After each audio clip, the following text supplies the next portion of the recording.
اے پیغمبر، میری طرف سے لوگوں کو کہہ دو کہ اے میرے بندو،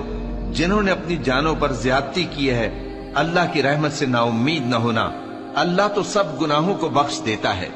بے شک وہی تو ہے بڑا بخشنے والا، بڑا مہربان۔ اور اس سے پہلے کہ تم پر عذاب آ واقع ہو، اپنے پروردگار کی طرف رجوع کرو اور اس کے فرما بردار ہو جاؤ،